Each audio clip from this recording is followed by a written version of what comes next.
أعوذ بالله السميع العليم من الشيطان اللعين الرجيم. بسم الله الرحمن الرحيم. الحمد لله رب العالمين، والصلاة والسلام على سيد الأنبياء والمرسلين، سيدنا ونبينا وشفيع المذنبين أبي القاسم محمد وأهل بيته الطيبين الطاهرين المعصومين. أما بعد، فقد قال الله سبحانه تبارك وتعالى في كتابه المبين وهو أصدق القائلين: وإذ قال ربك للملائكة إني جاعل في الأرض خلیفہ. صلوات بھیجیں اور محمد وآل محمد علیہ السلام. بہت دو چار کوئی ضروری امر بھی ہیں، ان کے بارے میں بھی عرض کرنا ہے. پہلی بات تو یہ ہے کہ یہاں پر سہارا جو بہت بڑا انٹرنیشنل ادارہ ہے، اس کی طرف سے امام حسین کے نام سے ایک سبیل کئی سال سے لگ رہی ہے. لیکن کیونکہ سہارا اخبار میں پہلے صفحے کے اوپر مبارکباد چھاپی گئی تھی پہلی محرم کی، تو ہم لوگوں نے اعلان کیا تھا، کئی نوجوانوں نے اعلان کیا تھا کہ وہ سبیل کا بائیکاٹ کریں گے، کیونکہ انہیں نے پہلی محرم کو کربلا کے شہیدوں کی شہادت کی بجائے غم منانے کے انہوں نے مبارکباد ان کے اردو اخبار میں چھپی. ان کے اخبار بہت ہیں، اردو اخبار میں چھپی. لیکن جب وہاں اطلاع ملی تو ان کے جو ڈپٹی ڈائریکٹر ہیں اور جو سہارا شری کے داماد بھی ہیں، وہ پھر خود میرے گھر پر آئے، وہ 2-3 دن پہلے، اور انہوں نے اس سلسلے میں معافی مانگی وہاں پر. کہا کہ نہیں، یہ غلط ہو گیا ہے، اور آئندہ ہم وعدہ کرتے ہیں کہ ایسا کوئی اشتہار مبارکباد کا سہارا ہمارے کسی اخبار میں نہیں چھپے گا. تو ایک اتنے بڑے شخص کا آ کر گھر پر ہمارے اور پھر قوم سے ہم سے معافی مانگنا، لہٰذا یہ بھی بہت بڑی بات ہے، کیونکہ دوسرے مذہب کا آدمی ہے، وہ دوسرے دھرم کا آدمی ہے، دوسرے مذہب کا آدمی ہے. تو لہٰذا انہوں نے کہا کہ ہم اس کے لیے معذرت خواہ ہیں، اور جو غلطی ہوئی آئندہ اس کو نہیں دہرایا جائے گا. وہاں کے جو چیف ایڈیٹر ہے ان کا بھی لیٹر آ گیا ہے کہ اس کے لیے بھی ہم معذرت خواہ ہیں، اور اس کے بعد آئندہ یہ کوئی غلطی دہرائی نہیں جائے گی. لہٰذا ان کے وعدے پر بھروسہ کرتے ہوئے جن جوانوں نے بائیکاٹ کا اعلان کیا تھا، ہم سے درخواست کرتے ہیں کہ وہ سبیل وہاں پر لگے، اور وہاں پر انشاءاللہ وہاں سب کے سب جو ہیں وہ، کیونکہ غیر مذہب کا آدمی جو ہے وہ جناب عباس کے لیے اور کربلا کے پیاسوں کے لیے وہ سبیل لگا. اور مجھے یہ بھی معلوم ہوا کہ یہ ان کے یہاں کی منت ہے. ان کی شاید سہارا شری کی بہن، یہ کچھ انہوں نے بتایا تھا، میرے ذہن سے نکل گیا، ان کی بہن یا کوئی بہت ہی قریبی رشتہ دار، ان کی دعا کوئی قبول نہیں ہوتی تھی، تو انہوں نے منت مانی تھی. انہوں نے منت مانی تھی کہ اللہ اگر یہ دعا میری قبول ہوگی تو کربلا کے پیاسوں کے لیے میں سبیل رکھوں. تو یہ منتی سبیل ہے جو رکھی جاتی ہے، اور لہٰذا ان کی معذرت قبول کرتے ہوئے ہم جوانوں سے درخواست کرتے ہیں کہ یہ سبیل وہاں پر لگنے دیں، اور اس میں آپ حضرات جو ہے اس سے فیض حاصل کریں، کیونکہ امام حسین کا فیض صرف شیعوں کے لیے نہیں ہے بلکہ تمام انسانیت کے لیے ہے. ایک صلوات بھیجیں پر محمد وآل محمد. دوسرا بہت اہم موضوع یہ ہے کہ کسی ہمارے ہندو بھائی نے عدالت میں درخواست دے دی تھی کہ یہ جو جلوس جاتے ہیں بڑے بڑے اسپتالوں کے سامنے سے، اس سے ٹریفک کا نظام درہم برہم ہو جاتا ہے، اور کئی گھنٹے گزر جاتے ہیں، مریض پہنچ نہیں پاتے. اچھا، انہی نے جو بات کہی وہ بھی باہر ہمارے لیے وہ ہے کہ انہوں نے کہا کہ میں اپنے بچے کو لے جا رہا تھا اسپتال، لیکن کسی جلوس کی وجہ سے وہ بچہ اسپتال نہیں پہنچ سکا اور وہ راستے میں ختم ہو گیا. لہذا انہوں نے دائر کیا عدالت میں، ہائی کورٹ نے یہ ڈائریکشن دیا کہ بھئی راستہ نہ رکنے پائے، جہاں بڑے بڑے اسپتال ہیں اس طرح سے جلوس، یا تو کوشش کی جائے کہ راستہ نہ رکنے پائے، اور اگر ممکن ہو تو راستے کو بدل بھی دیا جائے. تو اب سوال یہ ہوتا ہے کہ وہاں کے اوپر ماشاءاللہ اتنا مجمع ہوتا ہے 8ویں کے جلوس میں. آج سے 10 سال پہلے جتنا مجمع ہوتا تھا، 15 سال پہلے جتنا مجمع ہوتا تھا، اس سے تقریباً 4 گنا زیادہ ماشاءاللہ مجمع ہوتا ہے. لہذا تو یہ تو ممکن ہی نہیں کہ راستہ نہ رکے. آپ 1 لاکھ لوگوں کو کہاں ہٹائیں گے، کدھر لے جائیں گے؟ لہذا یہ تو پاسبل ہی نہیں تھا کہ وہ راستہ جو ہے وہ نہ رکے. لہذا انہوں نے 2 آپشن دیے تھے.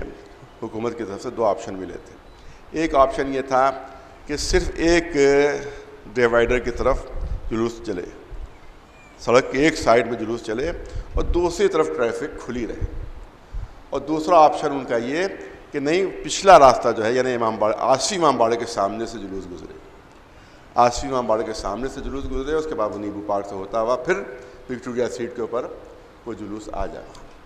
تو آپس میں گفتگو اور بات ہوئی، انجمن رضاکاران حسینی سے بھی گفتگو ہوئی، اور دیگر علماء بھی اس گفتگو میں شریک تھے، تمام بزرگ علماء شریک تھے اس میں، مولانا حبیب صاحب قبلہ، مولانا عبدالعزیز صاحب قبلہ اور دیگر علماء بھی اس میں شریک تھے۔ اس پہ یہ بات ہوئی کہ بھئی اگر ٹریفک ایک سائڈ سے جاری رہی، اور وہ ایک سائڈ کی نہیں ہوگی بلکہ وہ دونوں طرف کی ٹریفک ایک روڈ پہ آ جائے گی، تو جام لگنا ضروری ہے۔ اب یہاں کے اوپر آپ دیکھیں کتنا ذرا سے میں جام لگ جاتا ہے، معلوم 1 گھنٹے تک جام۔ تو جب جام لگ جاتا ہے تو ہزاروں موٹر سائیکلیں اس پہ ہوں گی سڑک پر، ادھر دوسرے سائڈ میں ادھر جلوس جا رہا ہے، ادھر موٹر سائیکلیں ہیں ہزاروں، ادھر گاڑیاں ہیں ہزاروں، اور پھر جب جام لگتا ہے تو پھر وہ ہارن پورے بجتے ہیں اس کے اوپر، اور تو اس کا مطلب ایک طرف ماتم ہو رہا ہوگا اور ایک طرف سینکڑوں گاڑیاں اور سینکڑوں موٹر سائیکلیں جو ہیں وہ اپنے ہارن بجا رہی ہوں گی اور وہ اپنے آگے بڑھ رہی ہوں گی، اور پھر ان کی آواز ہوگی، لہذا اس سے جلوس کی شان میں بہت زیادہ فرق آ جائے گا، بہت زیادہ فرق آ جائے گا، اور بہت ممکن ہے کہ خدا نخواستہ لڑائی جھگڑے کی نوبت بھی نہ آ جائے کہ جب وہ ہارن بجا رہے ہوں 100-200 موٹر سائیکلیں، تو یہاں تو نوجوان پہنچ جائیں، ارے آپ ہارن نہ بجائیے، مسجد جلوس جا رہا ہے، تو اس میں لڑائی کا بھی اندیشہ تھا، جھگڑے کا بھی اندیشہ تھا۔ لہٰذا پھر تمام علماء نے مل کر، میرا اکیلا فیصلہ نہیں ہے بلکہ تمام علماء کا فیصلہ ہوا کہ ہم وقتی طور کے اوپر، ٹیمپریری طور کے اوپر اپنے اس جلوس کو راستہ بدل دیں، اس کے بعد عدالت عظمیٰ میں ہم جا کر درخواست دیں کہ ہمیں اپنے پرانے راستے سے جانے کی اجازت دی جائے، اور اس میں ہم کوشش یہ کریں گے کہ بھئی کوئی مریض رکنے نہ پائے، لیکن کیونکہ فی الحال ابھی ہائی کورٹ سے حکم ہو گیا ہے اور اس کی پابندی ہمیں ضروری ہے، لہٰذا اس سال اس کی پابندی ہمیں کرنا ہے۔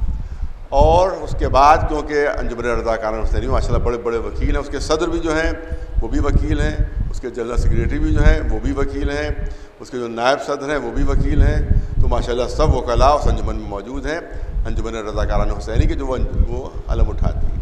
لہٰذا ان سے بھی میری گزارش یہی ہے کہ وہ اس کے بعد یا تو فل بینچ میں جائیں، کیونکہ ایک سنگل بینچ کا فیصلہ ہے، فل بینچ میں جائیں، ان سے درخواست کریں کہ بھئی ہمیں اجازت دی جائے اس سے، یا پھر اگر وہاں پر نہ جا سکے تو سپریم کورٹ جا کر دوبارہ اجازت حاصل کر لیں۔ لہٰذا اس سال کے لیے یہ راستہ جو ہے وہ بدلا جا رہا ہے، اور وہ راستہ جو ہے پیچھے آصفی امام باڑے کے سامنے سے ہوتے ہوئے اس کے بعد نیبو پارک سے ہوتے ہوئے وکٹوریہ سیٹ ہوتے ہوئے پھر انشاءاللہ یہ علم فاتح فرات کا جو جلوس ہے وہ انشاءاللہ وہاں امام باڑے پہنچے گا، اور راستے میں کمی نہیں ہوئی ہے، راستے میں اضافہ ہی کچھ ہو گیا ہے، تھوڑا سا راستہ کچھ بڑھ ہی گیا ہے۔ اور آپ دیکھیں کہ ہمارا یہ امام حسین نے جو قربانی دی تھی وہ پوری انسانیت کے لیے دی تھی، پوری انسانیت کے لیے دی تھی، اور قرآن مجید میں بھی اعلان، قرآن مجید میں ایک وعدہ ہے، میں آپ کے سامنے پیش کرنا چاہتا ہوں۔ آپ دیکھیں کہ کتنے نمازی ایسے تھے جو نمازیں پڑھتے پڑھتے مر گئے، آج کوئی جانتا بھی نہیں ان کو، کتنے روزے دار ایسے تھے جو روزے رکھ کے مر گئے مگر آج کوئی واقف بھی نہیں ان کو، کتنے حاجی تھے جو حج کرتے کرتے ختم ہو گئے مگر آج کوئی جانتا نہیں ان کو، لیکن جن کافروں نے بھی انسانیت کی خدمت کی ہے اللہ نے ان کی یاد کو باقی رکھا ہے، اور یہ قرآن کا اعلان ہے کہ اما ما ينفع الناس فيمكث في الارض، جو چیز انسانیت کو فائدہ دیتی ہے ہم اس کو زمین پر باقی رکھتے ہیں۔ قرآن مجید کا اعلان ہے، قرآن کا اعلان ہے کہ وَأَمَّا مَا يَنْفَعُ النَّاسِ فَيَمْكُثُ فِي الْأَرْضِ، مَا يَنْفَعُ النَّاسِ جو انسانوں کے فائدے کے لیے ہے، یہ نہیں کہا کہ مسلمانوں کے فائدے کے لیے، یہ نہیں کہا مومنین کے فائدے کے لیے، یہ نہیں کہا اللہ کے ماننے والوں کے فائدے کے لیے، بلکہ جو انسانوں کے فائدے کے لیے ہے اس کی یاد ہم باقی رکھتے ہیں، اس کو ہم مٹنے نہیں دیتے، اس کو ہم باقی رکھتے ہیں۔ آپ دیکھیں کیمرہ کسی نے ایجاد کیا مگر مجلس نشر ہو رہی ہے، یہ کیمرہ ایجاد کرنے والا کوئی مسلمان نہیں تھا، کوئی غیر مسلم تھا، مگر آج مجلس نشر ہو رہی کہ نہیں ہو رہی ہے، ٹی وی پر مجلسیں آ رہی کہ نہیں آ رہی، کہ ٹی وی کسی مسلمان نے ایجاد کیا ہے، مجلسیں آ رہی کہ نہیں آ رہی، انٹرنیٹ پر آ رہی کہ نہیں آ رہی ہے. تو اس کا مطلب ہے کہ جو چیز بھی انسانیت کو فائدہ پہنچانے والی ہوتی ہے اللہ اس کو باقی رکھتا ہے، چاہے وہ فائدہ پہنچانے والا کافر ہی کیوں نہ ہو، اللہ کا نہ ماننے والا کیوں نہ ہو. تو اگر کوئی عمل انسانیت کے لیے کوئی کافر انجام دیتا ہے تو اللہ اس کو دنیا میں باقی رکھتا ہے. تو اگر کوئی مومن انسانیت کے لیے کام انجام دے گا تو نگاہ قدرت میں اس کی کتنی عظمت اور کتنا شرف بڑھ جائے گا. لہذا جہاں قانون ہے وہاں انسانیت کا تقاضا بھی ہے کہ خدا نخواستہ اگر کوئی، خاص طور سے جو لاہوری ہسپتال ہے، کیونکہ ہارٹ اٹیک میں 2 منٹ میں معاملہ ادھر سے ادھر، 2 منٹ میں اگر 2 منٹ کی بھی تاخیر ہو گئی مریض کو پہنچنے میں تو معلوم ہو اللہ میاں کیا پہنچ گیا. لہذا انسانیت کے لحاظ سے بھی ہم نے یہ فیصلہ کیا. پھر کوشش رہے گی ہماری کہ آئندہ ہم انشاءاللہ اسی راستے پر چلیں، لیکن فی الحال اس سال کے لیے یہ راستہ جو ہے وہ تبدیل ہو رہا ہے انشاءاللہ. آگے اور سارے علماء کا فیصلہ ہے، میرے کے پاس وہ لیٹر موجود ہے جس میں تمام علماء کے دستخط ہیں. مولانا حمید حسن صاحب قبلہ کا پہلا دستخط ہے، مولانا آغا حسین صاحب قبلے کے دوسرے دستخط ہیں، میرے امی محترم مولانا کرب ساجد صاحب کے تیسرے دستخط ہیں، اور چوتھے دستخط میرے ہیں. اس کے علاوہ اور جو دیگر علماء ہیں ان کے بھی دستخط یہاں اس پر موجود ہیں. تو اس کا مطلب ہے کہ تمام علماء اس پر متفق ہیں. اور خاص طور سے ہم نے یہ بات شرط لگا دی تھی کہ انجمن رضاکاران حسینی کیونکہ اس کو اٹھاتی ہے اس کو، لہذا جب تک وہ راضی نہیں ہوں گے ہم راضی نہیں ہوں گے. لیکن بہرحال شروع میں تو وہ راضی نہیں تھے، لیکن بعد میں جب بات ہوئی، بات چیت بڑھی تو وہ بھی راضی ہو گئے. لہذا یہ، لیکن میری درخواست ان سے یہی ہے کہ کیونکہ ان کی انجمن میں بڑے بڑے وکیل ہیں، لہذا ہم قانونی مدد اس سلسلے میں حاصل کریں. ایک صلوات بھیجیں بر محمد و آل محمد.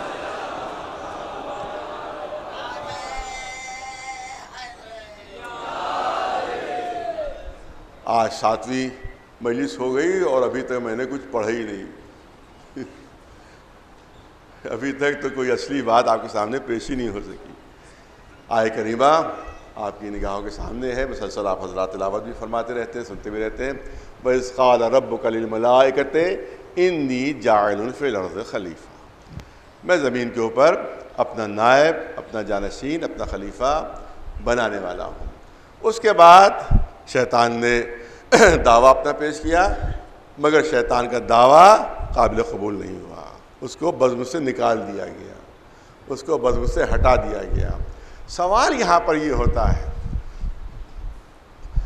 بہت میں نے کہا اہم موضوع، سوال یہاں پر یہ ہوتا ہے کہ آخر شیطان کی کیا خطا تھی؟ اتنی سخت سزا دی گئی اسے، اتنی سخت سزا دی گئی.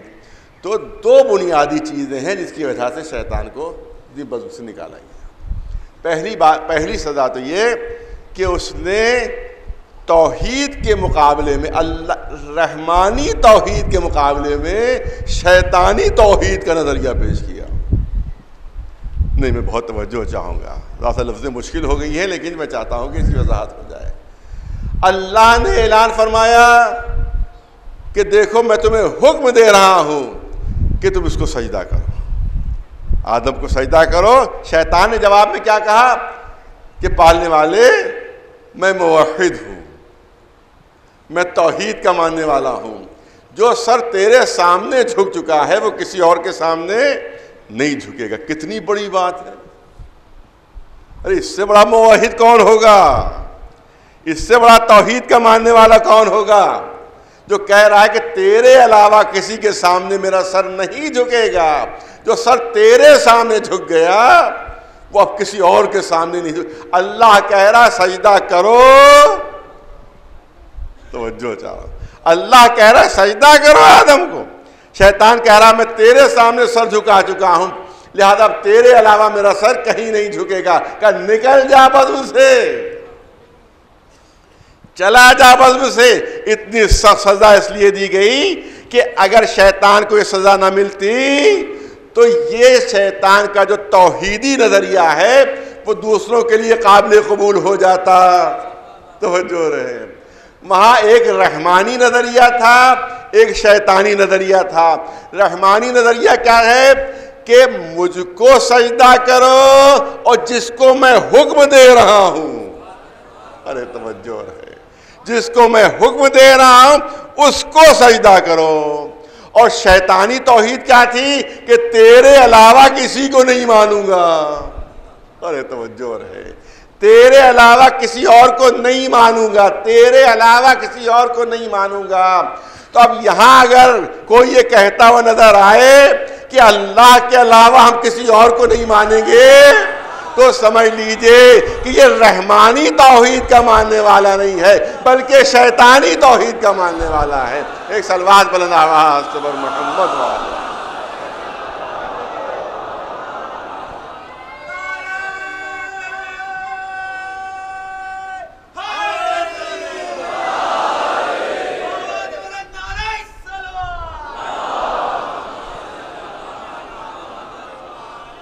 پہلی بات تو یہ۔ دوسری بات جو عرض کرنا چاہتا ہوں یہ ہے کہ شیطان نے جواب دیا، کیوں؟ کہا کہ ایک دوسرا پہلو اس نے پیدا کیا کہ میں اس سے بہتر ہوں، انا خیر منہ، میں آدم سے بہتر ہوں۔ اور دلیل کیا دی اس نے؟ کہا کہ اس کو مٹی سے بنایا ہے اور مجھے آگ سے، اور آگ جو ہے وہ مٹی سے برتر ہے، لہذا میں برتر ہوتے ہوئے کسی کمتر کے سامنے سجدہ نہیں کر سکتا۔ ملائکہ نے بھی کیا دلیل دی تھی؟ انہوں نے دوسری دلیل دی تھی، انہوں نے دلیل دی تھی کہ ہم تیری تسبیح کرتے ہیں، تیری تقدیس کرتے ہیں اور تیرے سامنے سر جھکاتے ہیں، تیری حمد کرتے ہیں، لہذا ہمیں نائب بنا۔ شیطان نے کیا کہا؟ شیطان نے کہا کیونکہ میں اسے بلند ہوں، میں آگ سے بنا ہوا ہوں، لہذا میں اس کے سر نہیں جھکا سکتا۔ تو فرق کیا ہوا کہ شیطان نے میٹر کو بنیاد بنایا، مادے کو بنیاد بنایا، یہ نہیں دیکھا کہ آدم کی نسبت کس کی طرف ہے، ارے توجہ ہے، یہ نہیں دیکھا کہ آدم کی نسبت کس کی طرف ہے، مگر جیسے ہی اللہ نے اعلان فرمایا کہ میں بنا رہا ہوں، میرا جانشین ہے، میرا خلیفہ ہے، خاموش ہو جاؤ، تو سارے کے سارے جتنے فرشتے تھے وہ سب راضی ہو گئے، سب راضی ہو گئے، کیونکہ ان کی سمجھ میں آ گیا کہ نسبت اللہ کی طرف ہے۔ اگرچہ مٹی سے بنا ہوا ہے مگر نسبت اللہ کی طرف ہے، لہذا اس مٹی میں بھی عظمت پیدا ہو گئی، اس مٹی میں بھی شرف پیدا ہو گیا، اس مٹی میں بھی کمال پیدا ہو گیا۔ اس کا مطلب یہ ہے کہ جو میٹر اور مادے کو نگاہ میں رکھے وہ شیطان کا پیرو ہے، جو نسبت کو نگاہوں کے سامنے رکھے وہ فرشتوں کا پیرو ہے۔ لہذا اب جو کہا جاتا ہے کہ یہ تابوت تو لکڑی کا بنا ہوا ہے، یہ زری تو کاغذ کی بنی ہوئی ہے، یہ علم کا پھریرا تو کپڑے کا بنا ہوا ہے، تو اس کا مطلب ہے یہ وہی نظریہ ہے جو شیطان نے قائم کیا تھا۔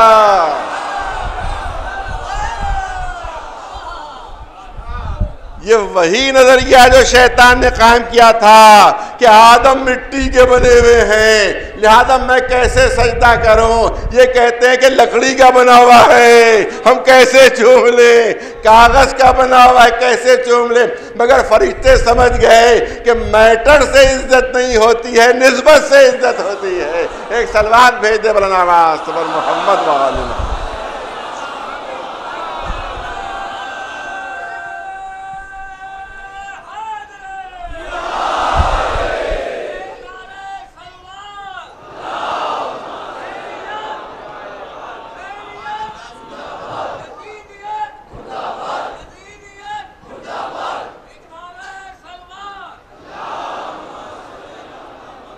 تو اب معلوم ہے کہ مادے کو بنیاد بنانا یہ شیطان کی تھنکنگ ہے، یہ شیطان کی سوچ ہے، اور نسبت کو بنیاد بنانا یہ فرشتوں کا انداز ہے۔ تو ہم یہ نہیں دیکھتے کہ لکڑی ہے، ہم یہ نہیں دیکھتے کاغذ ہے، ہم یہ نہیں دیکھتے کپڑا ہے، ہم یہ دیکھتے منسوب کس کی طرف ہے، کن شخصیتوں کی طرف منسوب ہے۔ بس اسی ذہن میں جلدی عرض کرنا ہے کیونکہ بہت اب وقت کم رہ گیا ہے۔ اب آپ دیکھیں کہ اب شیطان بھی چلا، ایک اور پہلو ہے، الگ پہلو جو پیش کرنا چاہتا ہوں، شیطان بھی چلا جنت سے آدم بھی چلے جنت سے، شیطان بھی چلا جنت سے، آدم بھی چلے جنت سے. کہاں کے لیے چلے؟ زمین کی طرف. اس کا مطلب یہ ہے کہ دو شخصیتیں ہجرت کر رہی ہیں. میں توجہ چاہ رہا ہوں. دو شخصیتیں ہجرت کر رہی ہیں، ایک ہے جناب آدم اور ایک ہے شیطان. دونوں ہجرت کر رہے ہیں، ایک جگہ سے ہجرت کر رہے ہیں، ایک جگہ سے ہجرت کر رہے ہیں، اور جانا بھی ایک جگہ ہے. شیطان کو بھی زمین پر آنا ہے، آدم کو بھی زمین پر آنا ہے. اس کا مطلب ہے کہ ساتھ ساتھ ہجرت بھی ہو رہی ہے. پوری توجہ رہے، ساتھ ساتھ ہجرت بھی ہو رہی ہے. جہاں سے چل رہے ہیں وہ جگہ بھی ایک ہے، جہاں پہنچنا ہے وہ جگہ بھی ایک ہے. مگر ہمیں یہ دیکھنا ہے، یہ نہیں دیکھنا ہے کہ ساتھ ساتھ ہجرت ہو رہی ہے، یہ دیکھنا ہے کون کس نیت سے ہجرت کر رہا ہے. ارے توجہ رہے، کون کس نیت سے ہجرت کر رہا ہے. آدم ہجرت کر رہے ہیں کہ اہل زمین کی ہدایت کریں، آدم ہجرت کر رہے ہیں اہل زمین کی ہدایت کریں. شیطان ہجرت کر رہا ہے کہ بہکائے اور گمراہ کرے.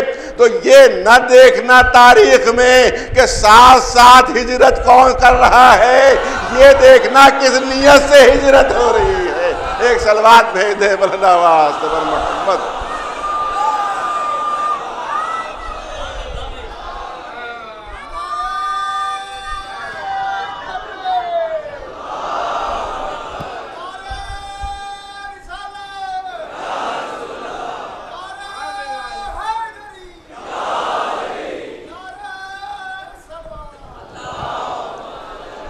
بڑی مشکل منزل میرے لیے ہے کیونکہ مسلسل مجلسیں ہوتی ہیں، کسی مجلس کو طول نہیں زیادہ دیا جا سکتا، اپنے محدود وقت کے اندر مجلس کو ختم کرنا ہوتا ہے، لیکن موضوع بے انتہا وسیع ہے، لہذا جلدی جلدی صرف اشارے عرض ہو رہے ہیں، صرف اشارے، ترتیب نہیں ہو پا رہی ہے کیونکہ جتنے جو اشارے ذہن میں آتے جا رہے ہیں وہ میں آپ کے سامنے پیش کرتا جا رہا ہوں. تو یہ تین چار باتیں آپ کے سامنے پیش کی. معلوم ہے کہ یہ نہ دیکھو کہ ہجرت ساتھ ہے، یہ دیکھو نیت کیا ہے. ہدایت کرنے کی نیت ہے یا گمراہ کرنے کی نیت ہے. صلوات بھیج دیں بر محمد و آل محمد. اس کے بعد آپ دیکھیں جب شیطان جب پہنچتا ہے زمین کے اوپر تو اس کے بعد اس نے آ کر کہا کہ میں آدم کی ذریت کو گمراہ کروں گا، آدم کی ذریت کو گمراہ کروں گا. بھئی ذریت کی کیا خطا؟ بھئی تمہاری دشمنی آدم سے ہے. دشمن بہت توجہ رہے، تمہارے قرآن مجید کا اعلان ہے، کوئی حدیث نہیں ہے، قرآن مجید کا اعلان ہے کہ آدم سے شیطان نے اعلان کیا کہ میں تمہاری ذریت سے بدلہ لوں گا، میں تمہاری ذریت کو گمراہ کروں گا. ارے لڑائی آدم سے ہے، دشمنی آدم سے ہے، اور یہ دشمنی تو ذریت سے کیوں نکال رہا ہے، اولاد سے کیوں نکال رہا ہے؟ اس کا مطلب یہ ہے کہ شیطان کی صفت یہ ہے کہ لڑائی اصل سے ہوتی ہے، بدلہ اولاد سے لیا جاتا ہے. تو جہاں جہاں اولاد سے بدلہ لیتے ہوئے ملے سمجھ لینا شیطان کے پیروکار ہیں.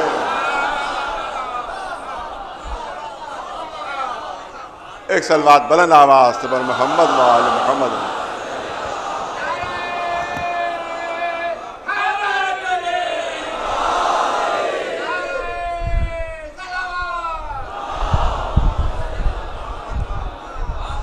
اب ظاہر ہے کہ اس سے زیادہ مشکل ہے میرے لیے، اور کل کا جو تذکرہ میں چاہتا ہوں کہ چند جملوں میں اس کو مکمل کر دیا جائے کہ علم کی بنیاد کے اوپر فرشتوں کو برتری حاصل ہوئی، ملائکہ کو جو برتری حاصل ہوئی وہ علم کی بنیاد کے اوپر. اور پھر قدرت نے اعلان فرمایا کہ لَقَدْ اخْتَرْنَاهُمْ عَلَىٰ عِلْمٍ عَلَى الْعَالَمِينَ. ہم نے جس کو بھی اپنا نمائندہ بنایا ہے وہ زمانے کا سب سے بڑا عالم، زمانے کا سب سے بڑا عالم. ہم نے جس کو بھی اپنا نمائندہ بنایا ہے زمانے کا سب سے بڑا عالم. تو اب یہ دیکھ لینا کہ علم میں کون سب سے افضل ہے، یہ نہ دیکھنا کہ تخت حکومت پر کون بیٹھا ہے، یہ نہ دیکھنا کہ دعوے دار حکومت کون ہے، یہ دیکھنا کہ علم میں سب سے افضل کون ہے، علم میں سب سے برتر کون ہے؟ اور میں نے دلیل دی تھی کسی موقع پر یہاں بھی، اور بچوں جوانوں کے لیے دلیل دینا چاہتا ہوں. ایسی مضبوط دلیل ہے، ایسی مستحکم دلیل ہے کہ جس دلیل کو کوئی کاٹ نہیں سکتا ہے، اور ہماری حقانیت کی محکم ترین دلیل ہے جو آپ کے سامنے پیش کرنا ہے. خاص طور سے بچوں جوانوں کے لیے پیش کرنا چاہتا ہوں. دنیا کا بڑے سے بڑا عالم کیوں نہ ہو، چاہے وہ مذہبی لحاظ سے اور چاہے دینی لحاظ سے، چاہے آیت العظمیٰ کیوں نہ ہو، چاہے مرجع وقت کیوں نہ ہو، چاہے نیوٹن و آئنسٹائن کیوں نہ ہو، چاہے ارسطو افلاطون کیوں نہ ہو، یہ ممکن ہی نہیں کہ کسی کا استاد موجود نہ ہو. میں نے کہا بچے یاد کر لیں اس دلیل کو، اگر یہ دلیل کٹ جائے تو ہم اپنا مذہب چھوڑنے کے لیے تیار ہیں، میں اپنا مسلک چھوڑنے کے لیے تیار ہیں. اگر اس دلیل کو کوئی کاٹ دے، اگر اس دلیل کو کوئی جو ہے غلط ثابت کر دے تو ہم اپنا مسلک چھوڑنے کے لیے بہترین دلیل اور مستحکم ترین دلیل اجاز کرنا چاہتا ہوں کہ بڑے سے بڑا دنیا کا عالم کیوں نہ ہو، اس کا استاد ملے گا. آپ کو ایک بھی ملیں گے، بہت سے بھی ملیں گے. امام خمینی استاد موجود، آیت اللہ عظمہ خوئی استاد موجود، آج کے جتنے بھی مراجع ہیں سب کے اساتذہ موجود. کوئی ایسا نہیں جس کا استاد موجود نہ ہو. ارسطو استاد موجود، افلاطون استاد موجود، سقراط استاد موجود. اور ایک نام بہت آتا ہے، وہ نام ہے بقراط.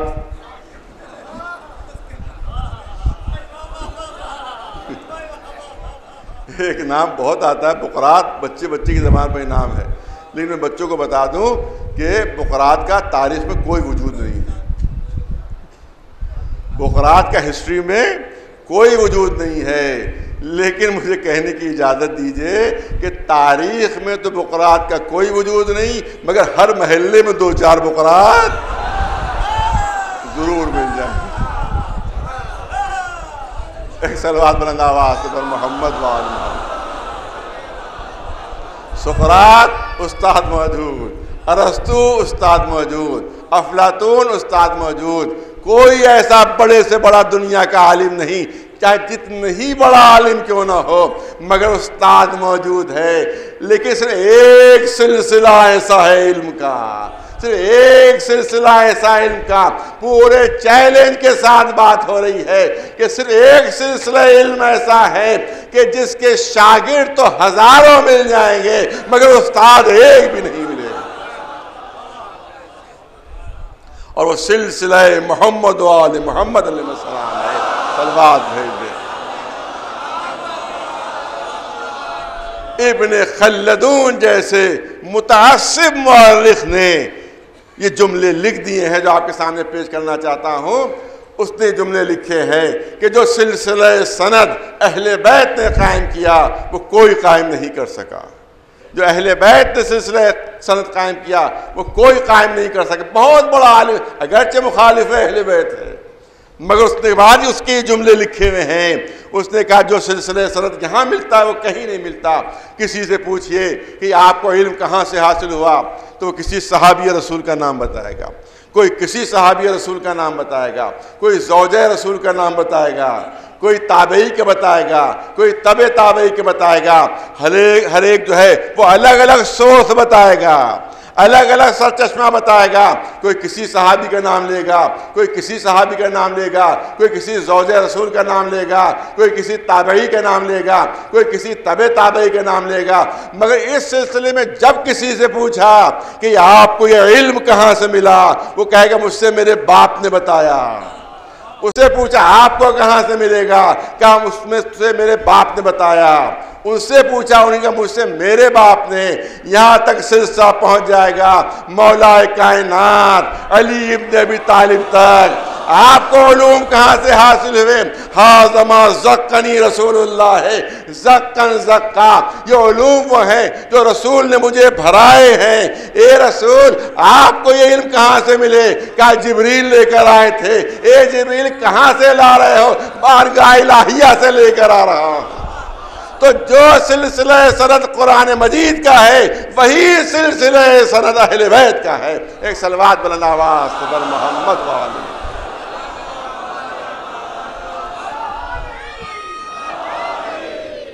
جو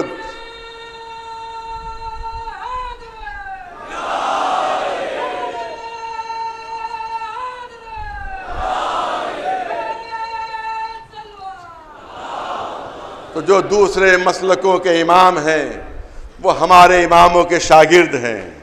جو دوسرے مسلکوں کے امام ہیں وہ ہمارے اماموں کے شاگرد ہیں. امام اعظم امام ابو حنیفہ چھٹے امام کے شاگرد، امام جعفر صادق علیہ السلام کے شاگرد، امام مالک چھٹے امام جعفر صادق علیہ السلام کے شاگرد.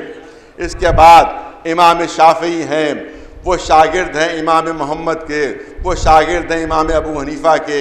امام احمد ابن حنبل جو ہیں وہ شاگرد ہیں امام شافعی کے.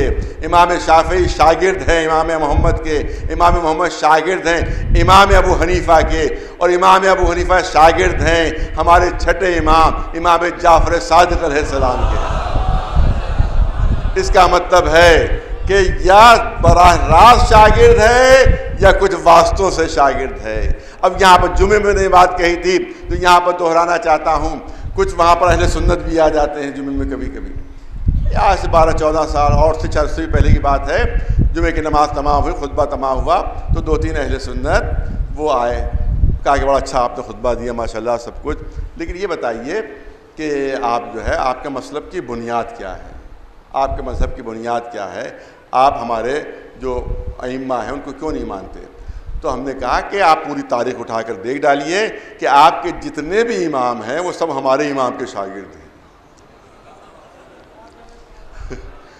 سب ہمارے امام کے شاگرد ہیں، سب ہمارے امام کے شاگرد ہیں. اور آپ کے تمام اماموں میں آپس میں اختلاف ہے، کیونکہ اگر اختلاف نہ ہوتا تو 4 مسلک کیوں ہوتے ہیں؟ 4 مسلک کا الگ الگ ہونا خود اس بات کی دلیل ہے کہ آپس میں ارے توجہ اور حضرت کر رہا ہے. اس کا مطلب ہے کہ آپس میں اختلاف. ایک زمانہ تھا کہ کعبے میں 4 مصلی بچھائے جاتے تھے اور ہر مسلک کا جو ہوتا تھا پڑھانے والا وہ نماز وہاں پڑھاتا تھا، اس کے بعد وہ ختم کر دیا گیا. لیکن یہ کہ اختلاف بتا رہا ہے کہ آپس میں مسلک الگ الگ بتا رہے ہیں کہ آپس میں اختلاف ہے. تو آپ مجھے اتنا بتا دیجئے کہ اگر شاگردوں میں آپس میں اختلاف ہو، شاگردوں میں آپس میں اختلاف ہو، کوئی شاگرد کچھ کہہ رہا ہو، کوئی شاگرد کچھ کہہ رہا ہو، کوئی شاگرد کچھ کہہ رہا ہو، تو اب صاحب عقل کیا فیصلہ کرے گا؟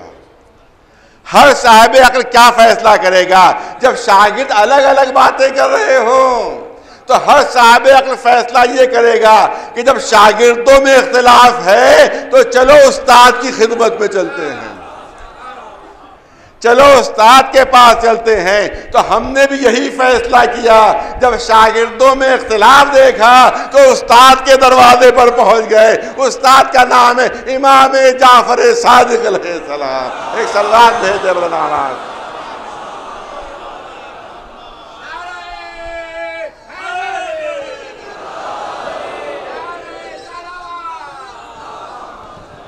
بس 2-4 جملے عرض کرنا، وقت نہیں رہا. میں نے کہا کل شروع ہوا تو واقعہ انشاءاللہ کل کی مجلس میں اللہ نے چاہا تو چھٹے امام کا تذکرہ ہوگا. آج چاہتا ہوں کہ وہ 5ویں امام کا ذکر جو ہے وہ مکمل کر دیا جائے.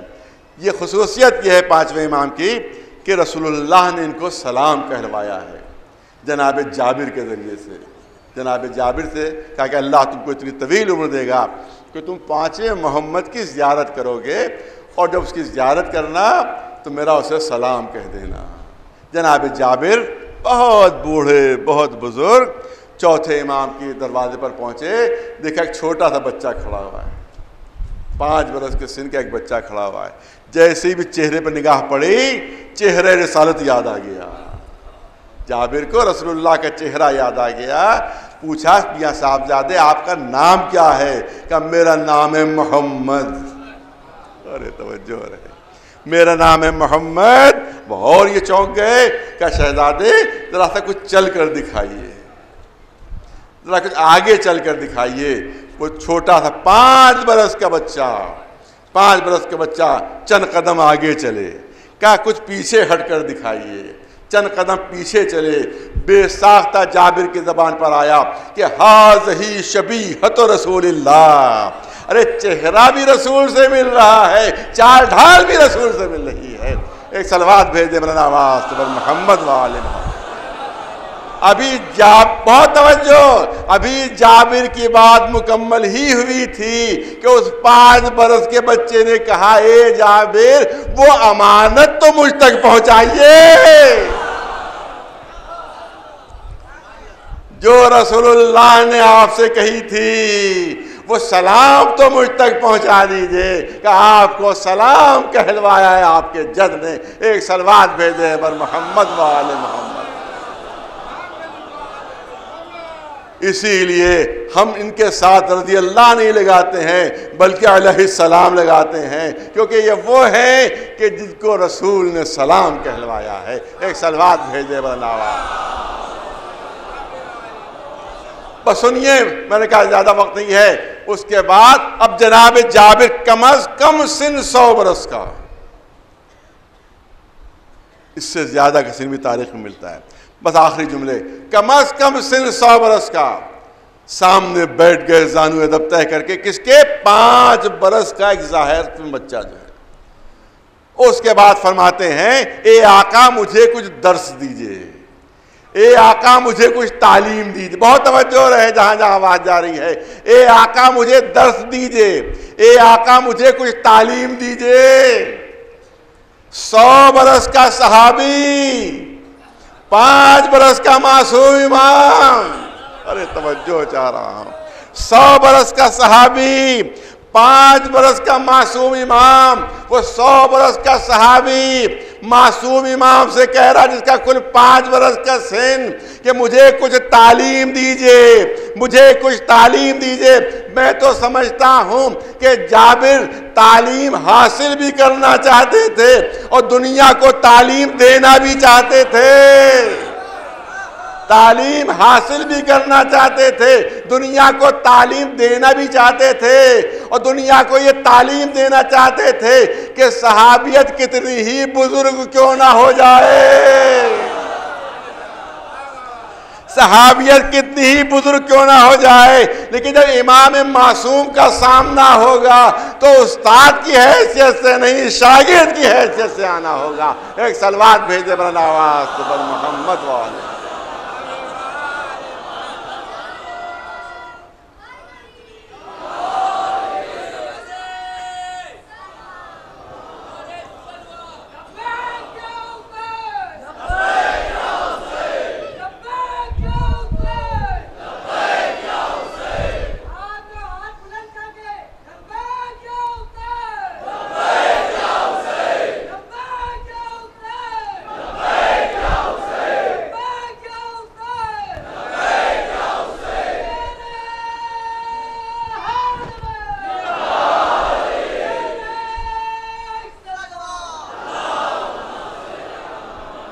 ایک تو کل کی مجلس کے لیے اعلان کر دیا جائے، یہاں کی مجلس جو ہے وہ جمعہ ہے، 5-7 منٹ ذرا پہلے شروع ہو جائے گی مجلس، 5-7 منٹ پہلے ختم ہو جائے گی مجلس، کل کی مجلس جمعے کی وجہ سے۔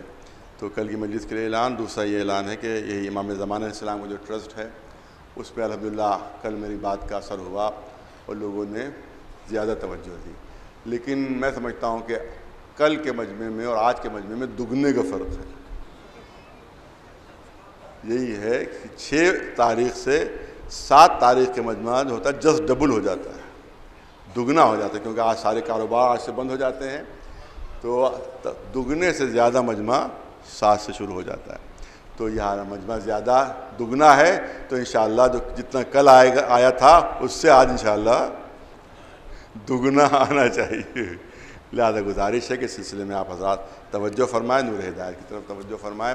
کل کی مجلس 5-7 منٹ پہلے شروع ہوگی 11 بجے سے، اور 5-7 منٹ 12 بجے سے پہلے ختم ہو جائے گی تاکہ نماز جمعہ میں شرکت ہو سکے۔ ایک صلوات بھیجیں پر محمد۔ بس سنیے، بس ایک رب دینا ہے اور اس کے بعد اپنے مصائب آپ دیکھیں۔ علم جو دوسروں سے پوچھتا ہوا نظر آئے وہ آدم سے نمونہ نہیں ملتا، لیکن جس کے دروازے پر لوگ پوچھنے آئے وہ نمونہ آدم ہے۔ ایک یہودی آتا ہے دربار خلافت میں، کچھ سوالات کرتا ہے، سوال کے جواب تو معلوم نہیں تھے مگر پاس میں درہ رکھا ہوا تھا۔ کہا یہ کہاں سے کافر و مشرک اندر گھس آیا، 2-3 درے اس کے مارے اور اس کو بھگایا مارے۔ وہ بیچارہ روتا ہوا باہر نکلا، ارے یہی اسلام ہے، یہی اسلام ہے، بجائے سوال کے جواب دینے کے مجھے درے کھانا پڑے۔ میں پہلے ہی کہہ رہا تھا کہ اسلام جھوٹا مذہب ہے، اور اب اور ثابت ہو گیا کہ اسلام جو ہے وہ جھوٹا مذہب ہے، باطل مذہب ہے۔ اتفاق سے جناب سلمان فارسی سے ملاقات ہو گئی۔ کہا کیا بات ہے، کیوں رو رہے ہو، کیوں آنسو بہا رہے ہو؟ کہا کوئی علمی سوالات لے گیا تھا، بجائے جواب کے کوڑے کھانا پڑے مجھے۔ تو کیا مسلمان ایسے ہی ہوتے ہیں؟ کیا ان کا علمی انداز یہی ہے؟ جناب سلمان نے کہا غلط جگہ چلے گئے تھے، آؤ میرے ساتھ چلو، میں تمہیں ایسی جگہ لے کر چلتا ہوں کہ جو پوچھو گے جواب ملے گا، جو پوچھو گے جواب ملے گا۔ اب جناب سلمان فارسی نے عجیب انداز اختیار فرمایا، مدینہ گزر گیا، شہر جو ہے وہ نکل گیا۔ اور یہودی کہہ رہا بھیا کہاں لیے جا رہے ہو؟ شہر تو نکل گیا، شہر تو ختم ہو گیا، کھیت شروع ہو گئے، اب کھیتوں کے اندر لیے جا رہے ہیں۔ ارے بھائی یہاں کون بتائے گا مجھے؟ کہا چلو تو میرے ساتھ۔ دیکھا بس توجہ رہے، ایک مزدور ایک کھیت میں کام کر رہا ہے، سلمان فارسی لے گئے، جو پوچھنا ہے پوچھو، جو پوچھنا ہے پوچھو۔ اسے حیرت سے کہا کہ مسند رسالت پر بیٹھنے والا تو بتا نہیں پایا، یہ مزدور جو کھیت میں مزدوری کر رہا ہے یہ میری بات کا جواب دے گا؟ کہ نہیں، یہی جواب دیں گے تم کو، یہی جواب دیں گے، پوچھ کر تو دیکھو۔ مولا علی سامنے پہنچتا ہے، میرے سوال ہے جواب دیجئے۔ امام نے فرمایا کہ اس وقت میرا وقت دوسرے کی امانت ہے، میرا وقت دوسرے کی امانت ہے، اس وقت میں تمہیں جواب نہیں دے سکتا۔ ایک ننھا سا بچہ قریب کھڑا ہوا تھا، اس سے پوچھ لو، چھوٹا سا بچہ کھڑا ہوا، اس سے پوچھ لو۔ ابھی تو اسی میں تعجب اس کا ختم نہیں ہوا تھا کہ مزدور کیا بتائے گا جس کے ہاتھ میں پھاڑوا بیلچا، اب وہ مزدور کہہ رہا ہے میرے بچے سے پوچھو۔ اب اس کی حیرت میں اور اضافہ ہوا۔ جناب سلمان کہتے ہیں کہ پوچھ کر تو دیکھو، امام حسن کمسنی کا عالم ہے۔ ایک سلوات بھیجے بلند آواز۔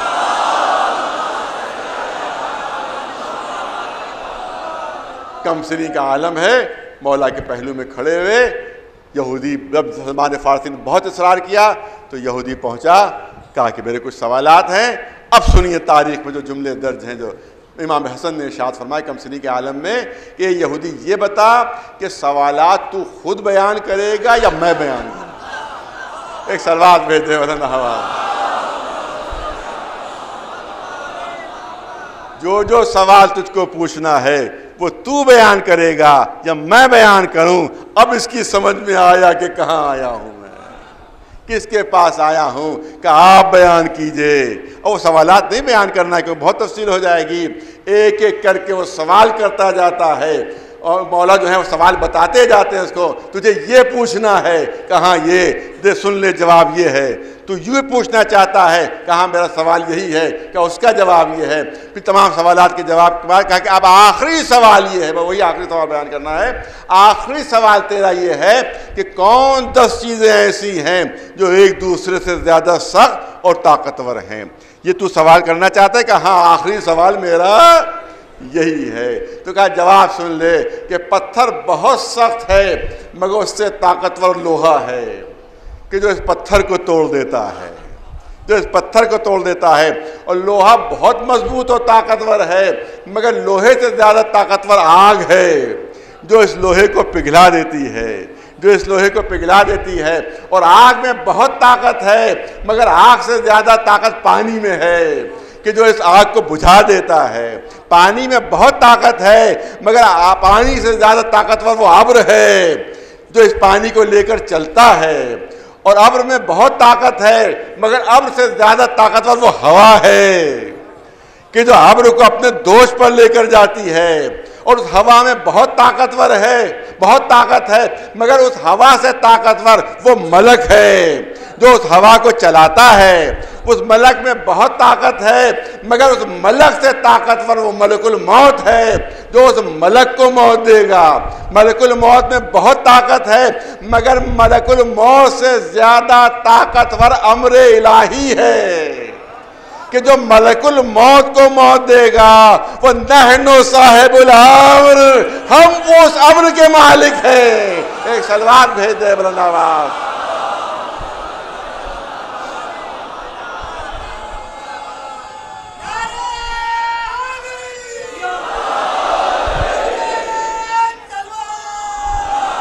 ہمارے اشارے پر پوری کائنات چلتی ہے، ہم صاحب الامر ہیں، اللہ مالک الامر ہے، ہم صاحب الامر ہیں۔ ایک صلوات بھیج دے بلند آواز تو پر محمد وال۔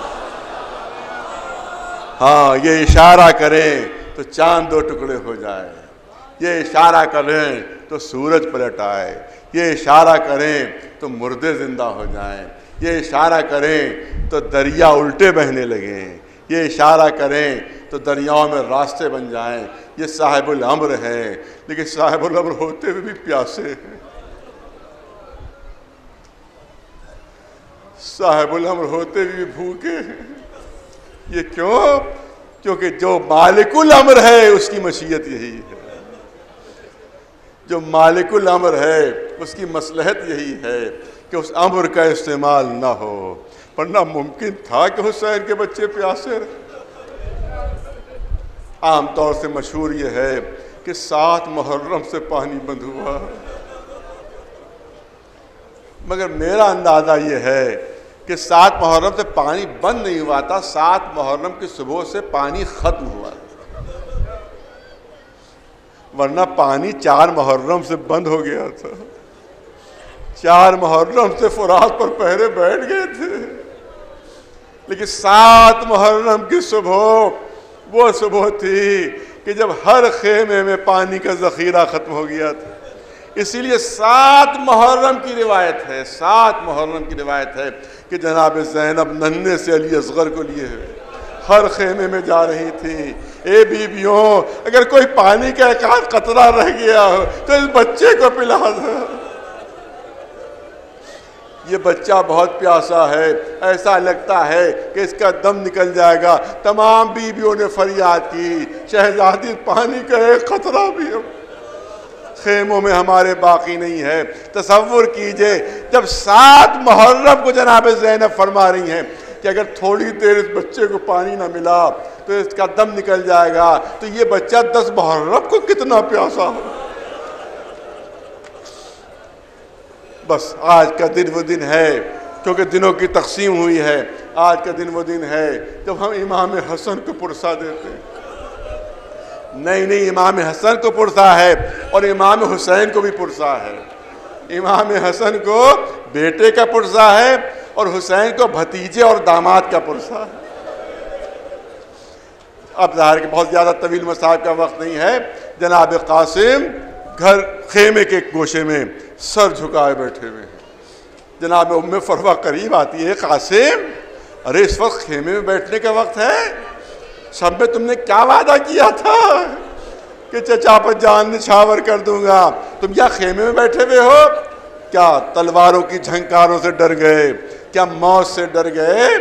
کیا مادر گرامی بھلا جس کے رگوں میں حسن کا خون دوڑ رہا ہو وہ موت سے ڈر سکتا ہے؟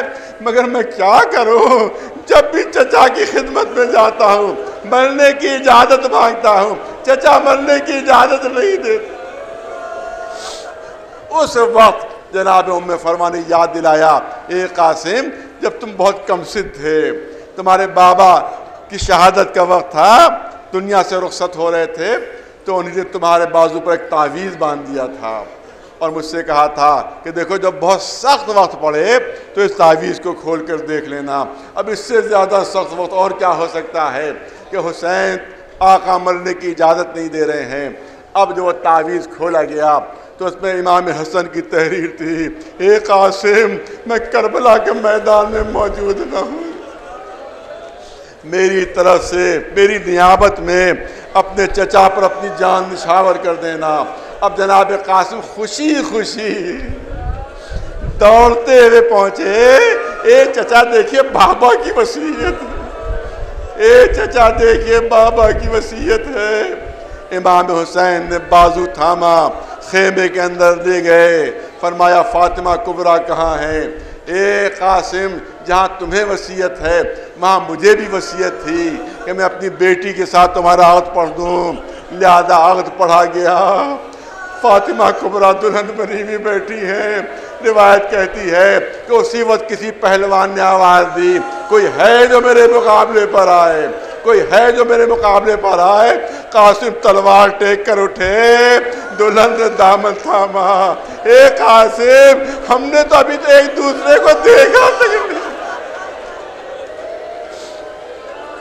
اے قاسم ہم نے تو ابھی ایک دوسرے کو پہچانا تک نہیں۔ ارے قیامت میں ایک دوسرے کو کیسے پہچانیں گے، ایک دوسرے کی شناخت کیسے ہوگی؟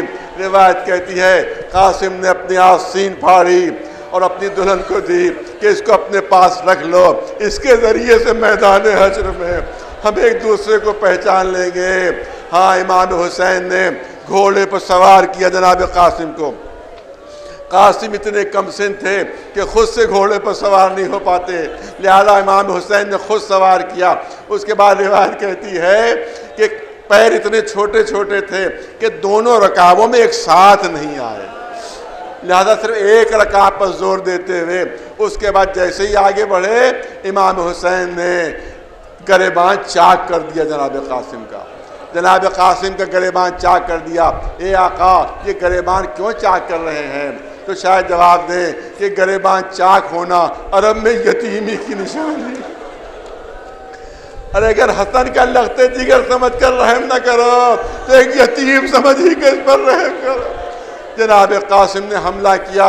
حمید کہتا ہے کہ مجھے ایسا لگا کہ ایک چاند کا ٹکڑا حسین کے لشکر سے نکلا اور شام کے بادلوں میں غروب ہو گیا۔